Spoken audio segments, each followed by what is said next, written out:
But he couldn't survive a second. Rap star Tupac Shakur last night after a brief life in a rough business. He was 25. So you guys are driving around and then you hear these girls say, Tupac, Tupac.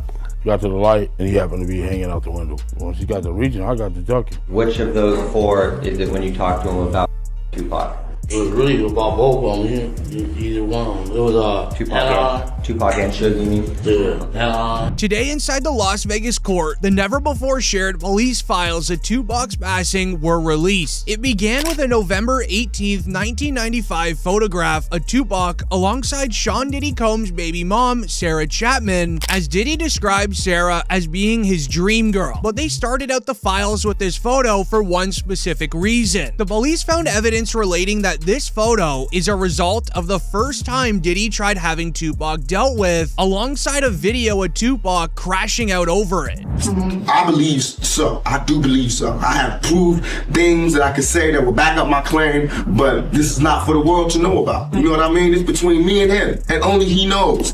So every time he say it didn't happen, or that's the only thing that makes this become an issue to everybody. I was acting. Who gets shot 5 times in acts? Oh, I didn't get 5 times in A Vision. I only got shot once because they found the book.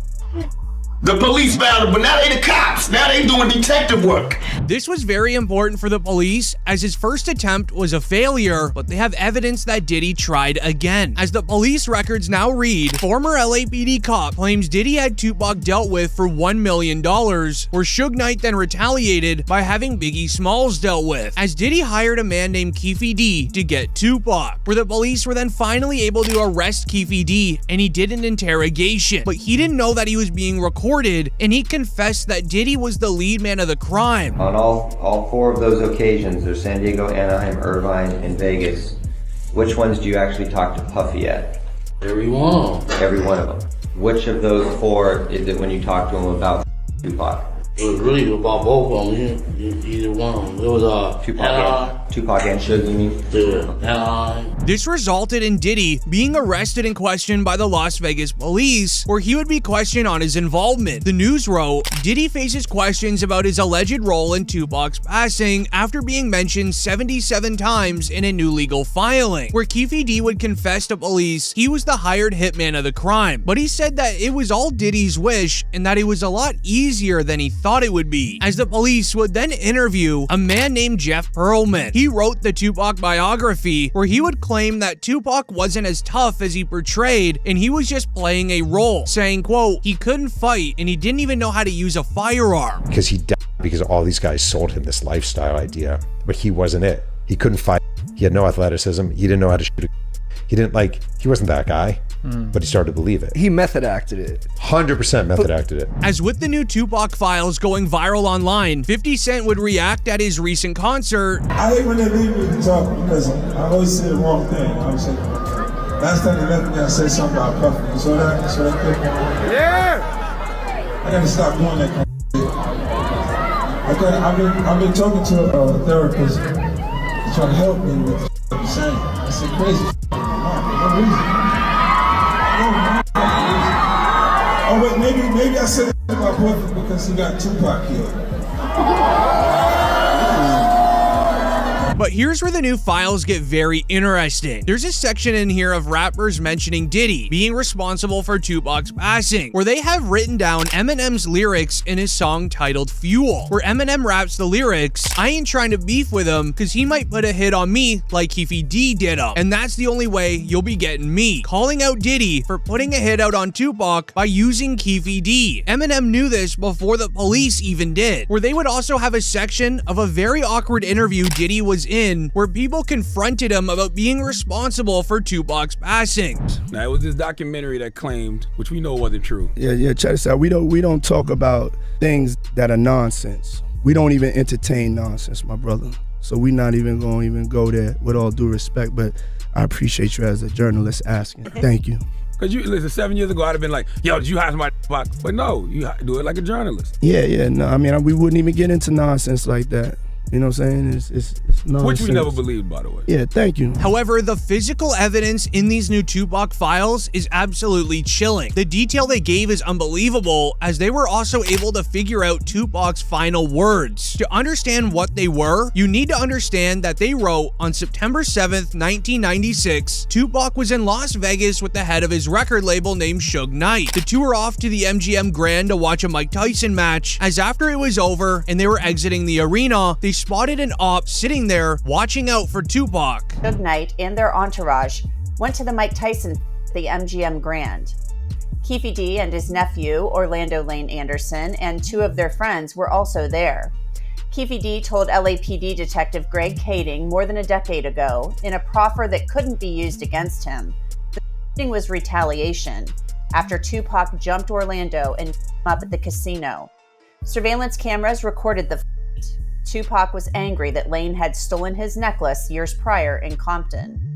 Tupac, Suge Knight, and the entourage left the casino quickly. As the police noted, this op was planted here to watch when Tupac was leaving the arena. Security even had to break up the altercation between Tupac and Suge when he saw this op standing in the corner looking around. But it also resulted in Tupac and Suge needing to go back to their hotel to change. The two would then change their clothes, then head off to a club to party it up. At around 11:01, the two were seen leaving their hotel room, getting in a black BMW and driving down the Las Vegas Strip. Tupac had very loud music playing while Suge Knight was driving, where there was even moments of Tupac standing out of the sunroof of the vehicle, getting a lot of attention on him while driving down a very famous area. Suge Knight would then be stopped at a red light. An opposing vehicle filled with 4 rival street members would pull up on the right side of the BMW and do the act. Knew about Tupac's concert at the Club 662.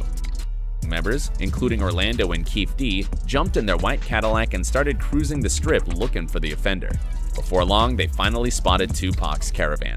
At the intersection of East Flamingo Boulevard and Koval Lane, the white Cadillac pulled alongside the black BMW with Suge on the driver and Tupac on the passenger seats. The back window of the Cadillac rolled twice in the chest, once in the arm, once in the thigh. The case was cold for 2 decades. Nobody knows exactly who did it, nobody knew why they did it until today, where Keefe D would even break down this only occurred because Tupac was seen reaching for his own firearm when he passed away. There is a world where the light turns green, giving Suge Knight the right of way, where they're able to get away from this other vehicle. You said that as you're driving up towards the BMW, with Suge driving and Tupac in the passenger seat, and you said that Tupac pulled out. It looked like he was reaching, yeah. Yeah, it did. Okay. Yeah.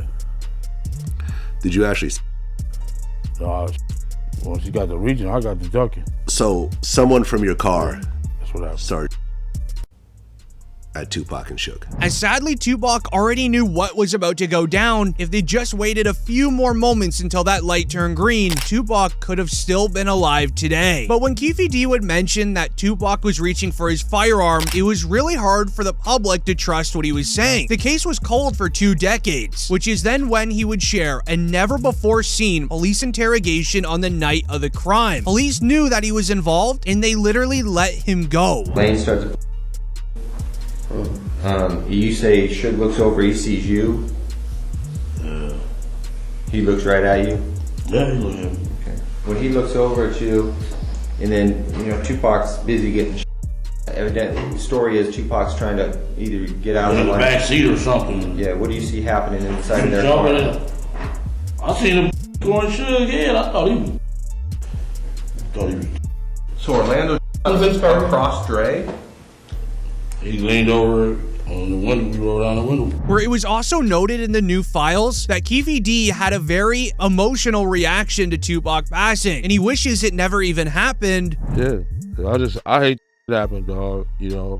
I really do, man. Cause it took a lot of people's lives, dude. I hate it happened. Promise to God. I feel that was wrong, man. It was just wrong, purely wrong. You know what I'm saying? I wish it had never happened. You know what I'm saying? That's my opinion on it. It never happened, dude.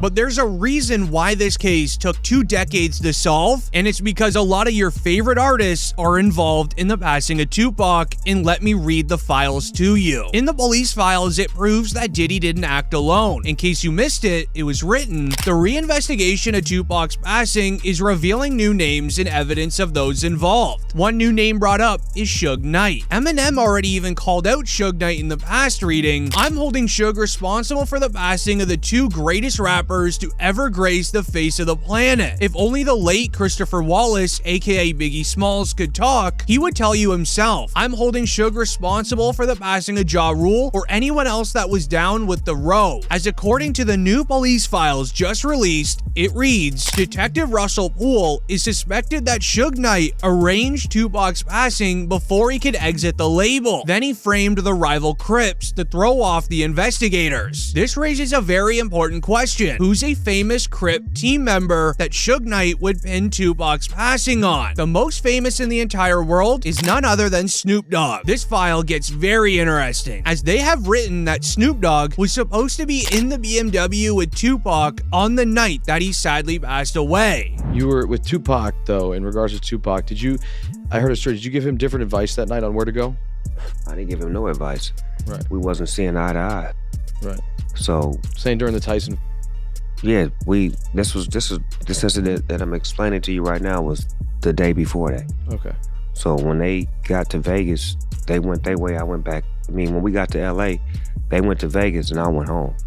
That's why I wasn't in the car with them. As Snoop Dogg would mention that he was supposed to be in the BMW, but after some last minute changes, he just didn't go. This was likely due to Snoop, Tupac, and Suge having an altercation just a few days prior. The last time me and Tupac was on the same page, and I did an interview with Angie Martinez, and she asked me how did I feel about Puffy and Biggie, and I told her that I like their music and I want to do music with them.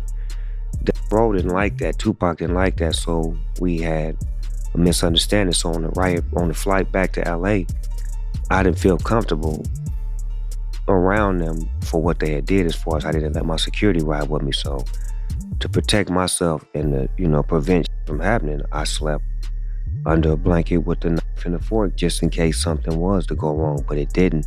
As with all of this happening within 72 hours of Tupac's passing, it made the police very suspicious, so they would look more into Snoop Dogg. They would know 2 decades ago, Snoop Dogg was heavily tapped into the streets. They speculate Snoop could have received a tip that Tupac was going to be targeted on this night, so he avoided on getting in the car. The feds then found another interview where Snoop claimed 2 days before Tupac passed, Snoop Dogg felt like Tupac hated him. I say a week before he died, we was best of friends.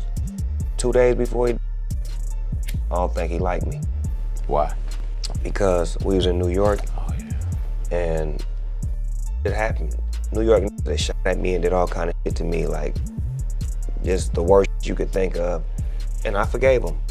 And went and did an interview and was asked, how do I feel about Puffy and Biggie? And I was like, I like them. I want to do some music with them. And I just rubbed Cuz the wrong way, like trying to me out at you, and you talking about you want to do a song with him. I wasn't thinking about his emotions. I was thinking about the way I felt at the time.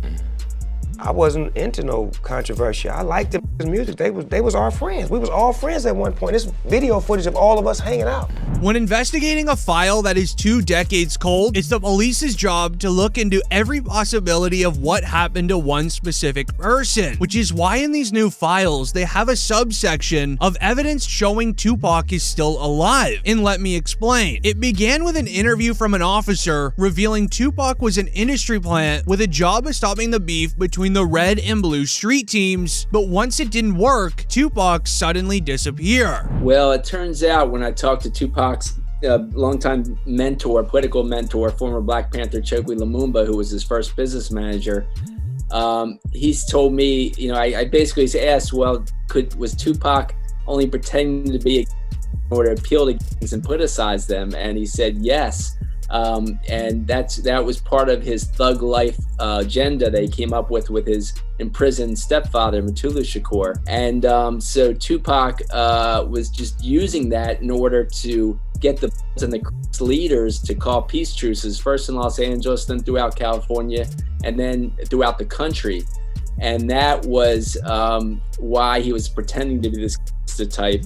And really, he was just an intellectual prodigy. I know how it sounds, but the more you look into it, the more it kind of feels real. The plan obviously didn't work. There was no stopping the beef between the red and blue street teams, but it would make sense as to why Snoop Dogg didn't want to be near him in Las Vegas on that night, knowing how heavily tapped he was into the streets. But this file broke down every single piece of evidence, such as this 2010 interview with a rapper named Tretch. They noted Tretch and Tupac were very close friends way back in the day. They attended each other's birthday parties and even made a few albums together. But here's where it's weird. Tretch was interviewed on the topic of Tupac before a concert. The cameraman forgot to stop recording and he placed his camera onto the ground. In the footage, you can hear the interviewer asking Tretch about Tupac, to which he responds, "Last time I saw him, he was in Cuba." So if you ain't ready for it, get on the sidewalk.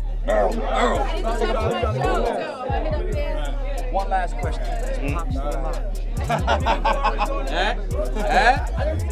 Nobody knows. Y'all good? Yeah, we good. We good. Thanks a lot, man. We good. Last time I saw him, he was in church, man. Then only 2 weeks later, a video would be released onto a news website showing a video of Tupac supposedly chilling in a parking lot inside of Cuba. Zoom in. That's Pac, man. He was the outlaw. And Reg from Holla Back is trying to be friendly and get autographs. Holla Back exclusive, baby. Holla Back. But what's very weird about this is that Suge Knight also agrees Tupac is alive. He has said so in many interviews over the course of the last 2 decades now, but one particular interview makes it very convincing, where he would reveal Tupac was apparently doing fine in the hospital before he passed, saying in quote, "When I left that hospital, me and Tupac were laughing and joking. I don't see how someone can turn from doing so well to doing bad." I mean, when I left that hospital, me and Pac was laughing and joking. So I don't see how somebody can turn from doing well to doing bad. So you seriously think that he might still be alive? I'm gonna tell you this, Pac, you never know. But what's weird about it is, according to police records, Tupac was supposedly in a very deep sleep when arriving to the hospital. So how in the world would he and Suge be laughing if Tupac was sleeping? It doesn't seem to add up. However, they also noted a 2008 interview, 10 years apart, Suge Knight said the exact same thing. So he was conscious on the way to the hospital? He was conscious on the way to the hospital. He was conscious in the ambulance. He was conscious after they did the surgery. What was the last thing that he said to you? They left. But then only 2 weeks after Suge Knight leaked this information to the public, he was targeted at a nightclub when a man used a firearm in his direction 6 times. Suge Knight was hesitant to tell the police anything. He immediately knew that it was due to him talking about Tupac in a public interview. But here's where the story gets crazier. Suge Knight's son, Suge Jr., made the exact same mistake. You see, in 2018, Suge Jr. took it to Instagram stating Tupac was alive and that he was living in Malaysia. Right after Suge Jr. posted it, he then posted another photo to Instagram showing a text conversation where someone said, "You have said too much, it's now time for you to go," where Suge Jr. would begin panicking, posting several photos of Tupac alongside modern day celebrities like 50 Cent and Beyonce, making it seem like someone was going after him for leaking all this info, as on the photo of Tupac and Beyonce, he captioned it, "He never left us, but they'll be after me soon." While some believe it was a publicity stunt for Suge Jr. to gain social media clout, others believe that it was factual, considering his father is Suge Knight and was right there at the scene of the crime. But comment down below what you believe. Is Tupac passed, or is Tupac still alive? And if you're a fan of Tupac, leave a like on the video.